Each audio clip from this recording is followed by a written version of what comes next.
안녕하세요, 임준입니다. 자, 오늘도 한국어와 한국문화 중급 2 4단계 과정을 같이 공부해 보도록 하겠습니다. 자, 오늘부터는 11과를 살펴볼 거고요. 교육제도에 대해서 이야기를 할 겁니다. 자, 첫 번째 시간은 당연히 어휘를 공부하게 되겠고요. 146페이지에 나와 있습니다. 자, 여러분, 교육하면 어떤 것부터 떠오릅니까? 학교부터 떠오르죠. 학교에 가는 것, 학교에서 공부하는 것, 학교에서 가르치는 것, 배우는 것, 이런 것들이 떠오를 수 있는데요. 먼저 학교의 종류에 대해서 알아보도록 하겠습니다.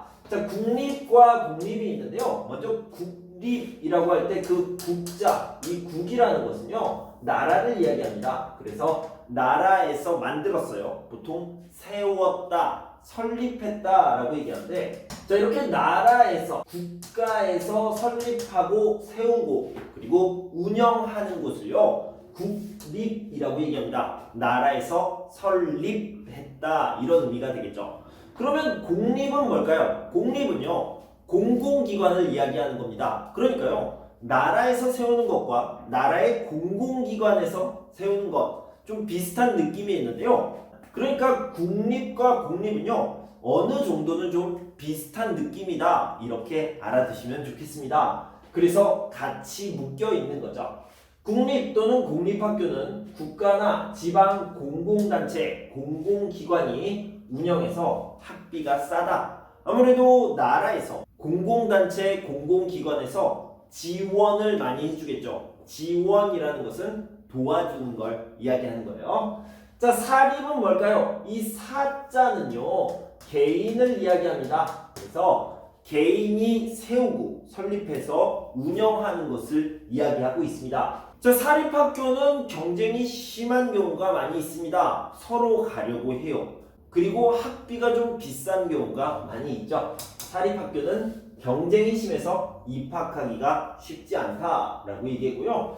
자, 대학교를 잠깐 이야기하면 서울에 있는 국립대학교는 딱 하나 있습니다. 뭐예요? 서울대학교입니다. 서울대학교는 국립서울대학교, 그래서 NSU라고 얘기하죠. National Seoul University, 이렇게 얘기하고요. 공립대학교는 뭐가 있습니까? 시립대학교가 있어요. 서울시에서 설립하고 운영하는 서울시립대학교가 공립대학교, 이렇게 이야기할 수 있겠죠. 자, 그 밖에 다른 학교는 모두 사립대학교라고 얘기할 수 있습니다.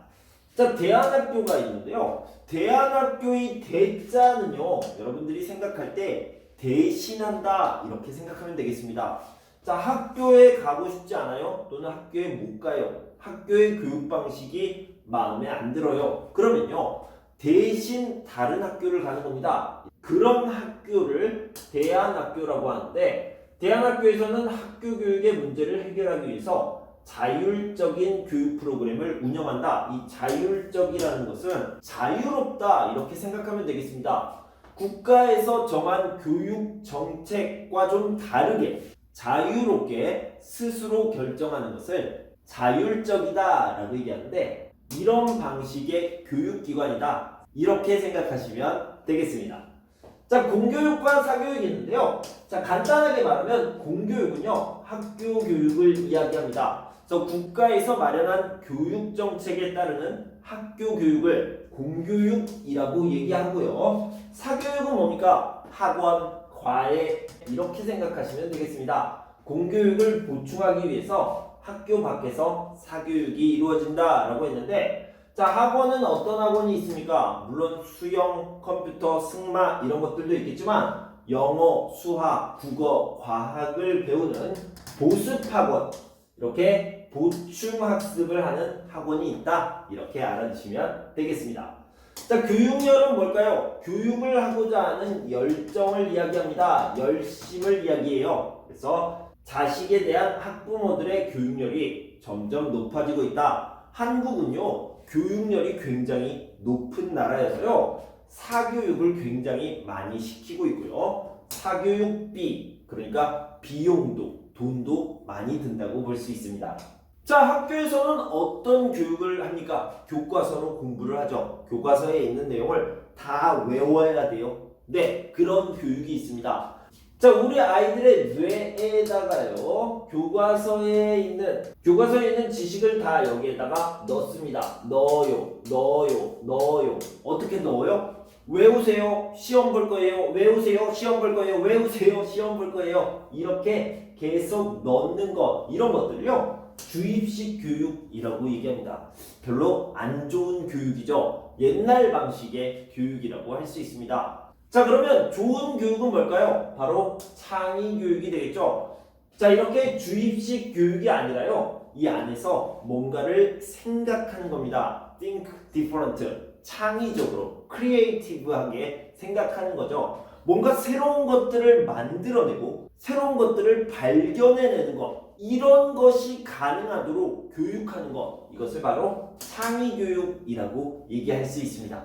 자, 그런데요, 우리 자녀들이 똑똑해요, 공부를 잘해요, 좋은 대학에 가요. 그런데 성격이 안 좋아요, 예의가 없어요, 다른 사람들을 배려하고 사랑하지 못해요. 그렇게 교육한다면 그 교육은 분명히 실패한 겁니다. 그래서요, 아주 중요한 교육이 있는데 바로 인성교육입니다. 우리의 아이들이 바른 사람으로, 더 좋은 사람으로 성장할 수 있도록 교육시키는 것, 이것을 인성교육이라고 얘기합니다. 예절을 가르치고요, 배려와 사랑을 가르치고 도덕과 윤리를 가르치는 것, 이것이 바로 인성교육이죠. 자, 방금 우리가 배웠던 교육열, 주입식 교육, 창의교육, 인성교육에 대한 의견들을 좀 살펴봅시다. 한국은 입시 경쟁도 치열하고 교육열도 높은 것 같아요. 자, 경쟁이 치열하다라는 것은 경쟁이 아주 심하다라는 뜻이에요. 옛날에는 이런 뜻이고요. 학교에서 대부분 지식 중심의 주입식 교육, 외우세요, 암기하세요, 시험 볼 거예요, 이렇게 주입식 교육이 많이 있었는데 점점 창의 교육이 중요해지는 것 같아요. 시대가 바뀌었기 때문에 이제는 교육도 바뀌어야 된다, 이런 생각으로요, 주입식 교육에서 창의적 교육으로 이렇게 바뀌고 있습니다. 자, 개인의 입시를 위한 교육도 필요하지만 우리 사회를 생각하면 인성교육이 더 강화되어야 할 것 같아요. 자, 입시라는 것은 입학시험, 대학교 입학시험을 얘기하는 겁니다. 입시교육과 인성교육, 더 좋은 사람, 더 바른 사람으로 크게 하는 교육인데요, 인성교육이 더 중요하지 않겠습니까? 이런 의견을 가지고 있는 거죠. 자, 다시 한번 얘기하는데요, 입시라는 것은요, 입학시험을 얘기하는 거고요, 대학교 입학시험을 입시라고 해서 대학 입학을 위한 교육, 입시교육이라고 얘기합니다. 자, 이제 월크북 익힌 책 90페이지와 91페이지를 살펴봅시다. 자, 여기를 보고요, 알맞은 단어를 찾아가 보도록 하겠습니다. 많은 양의 정보, 지식을 암기하는 수업을 강조한다. 외우세요, 암기하세요, 외우세요, 암기하세요. 뭐예요? 주입식 교육이 되겠죠. 자, 올바른 마음이나 태도를 갖는 것을 목표로 한다. 좋은 사람이 되세요, 바른 사람이 되세요. 올바른 마음, 태도, 이거 뭐예요? 인성교육이 되겠습니다. 국가의 교육제도에 따라 학교에서 이루어지는 교육이다. 국가, 학교 교육, 뭐예요? 공교육이 되겠죠? 공교육을 보충하기 위해서 학교 밖에서 학원, 과외, 이런 것들을 얘기하는 거죠. 그런 교육을 사교육이라고 이야기하죠. 자, 알맞은 단어를 여기에 넣어봅시다. 대학교 중에서도 유명하고 좋은 대학일수록 입학시험 경쟁, 입시 경쟁이 되겠죠. 입시 경쟁이 치열하다. 특히 고3 학생들은 대학 입학시험, 입시를 얘기하는 거죠. 대학 입학시험을 준비하느라 학업이라는 것은 공부를 얘기하는 거고요, 학업 때문에 스트레스를 받아요. 아주 심해요. 학업 스트레스가 심하다, 이렇게 얘기할 수 있겠죠. 학생들은 더 높은 성적을 받기 위해서 주말에도 학교 밖에서 학원, 과외, 이런 것들을 받습니다. 사교육을 받는다, 이렇게 얘기할 수 있고요. 자녀를 좋은 대학에 보내고 싶어하는 열심, 열정, 이것을 뭐라고 합니까? 교육열이죠. 교육열이 점점 높아지고 있다. 이렇게 얘기할 수 있겠습니다.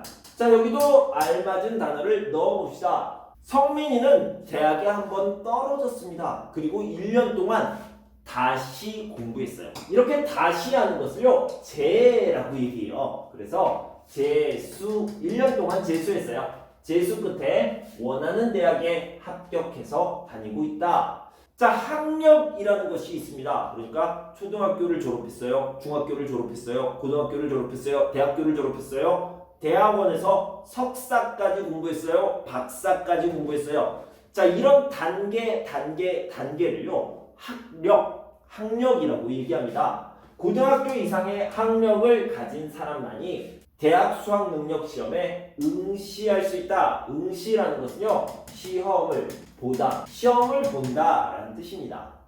고등학교를 다니지 못했어도 무엇을 통해? 자, 예를 들어서 내가 고등학교 졸업을 못했습니다. 고등학교 졸업장이 없어요. 그러면 대학교에 갈 수 없거든요. 방금 얘기했죠? 고등학교 이상의 학력을 가져야 대학교에 갈 수 있다고 했잖아요. 그런데요, 방법이 하나 있습니다. 검정고시. 고등학교를 졸업한 정도의 수준이 된다. 이것을 증명하는 시험에 합격하면 대학교 입학시험에 응시할 수 있습니다. 대학교에 갈 수 있어요. 자, 그 시험을 뭐라고 하냐면 검정고시라고 얘기합니다. 고등학교를 다니지 못했어도 검정고시를 통해 대학 입시 자격을 얻을 수 있다. 이렇게 얘기했죠. 외국인 특기자, 다문화 가정 자녀, 농어촌 자녀 등은 특별한 시험을 보게 되는데요. 이것을 특별 전형이라고 얘기합니다. 그냥 특별 시험이라고 생각을 하시면 되겠습니다. 특별 전형으로 대학에 지원할 수 있다라고 얘기했고요. 자, 한국은요, 초등학교 6년, 중학교 3년, 고등학교 3년, 그리고 대학교는 2년, 3년, 4년, 6년 다양하게 있는데요. 자, 이렇게 초등학교, 중학교, 고등학교 633 이것을 633제 학교 교육 시스템이라고 해서 학제라고 얘기합니다. 자, 한국의 학제는 초등학교 6년, 중학교 3년, 고등학교 3년, 대학교 4년 또는 2년으로 되어 있다. 이렇게 얘기할 수 있겠죠. 자, 알맞은 것을 찾아보도록 하겠습니다. 사람의 능력보다 학력을 중시하는, 더 중요하게 생각하는 사회 구조는 개선되어야 한다. 더 좋게 바뀌어야 한다. 라는 뜻이고요. 학부모들은 대학 입시 정보를 얻기 위해 입시 설명회에 가는데요. 어떤 정보를 얻어야 됩니까? 정확한 정보를 얻어야 되겠죠. 이 유창하다라는 말은요, 외국어 능력, 말하기 능력이 좋다라는 것을 표현할 때 쓰는 말입니다. 대안학교에서는 학생들의 개성을 살린 교육 프로그램을 자율적으로 운영한다. 그런 프로그램들을 준비하고 진행시키는 것을 이야기하고 있죠. 요즘 취직시험을 준비해야 돼요. 그럴 때 취직시험에 대비하다라고 얘기합니다. 대비하기 위해 매일 주중에 학원, 주말에는 도서관에 다닌다. 이 사람은요, 취준생이네요. 자, 취준생이 무슨 말입니까? 취업, 준비생 이런 의미가 되겠죠. 취준생이기 때문에 주중에는 학원, 주말에는 도서관 열심히 준비하고 있습니다. 자, 여기까지 11과 교육제도에 관련된 어휘를 살펴봤습니다. 여러분 공부하시느라 수고 많으셨고요. 저는 다음 시간에 첫 번째 문법을 가지고 돌아올 텐데요. 그때까지 여러분 건강하고 행복하세요. 감사합니다.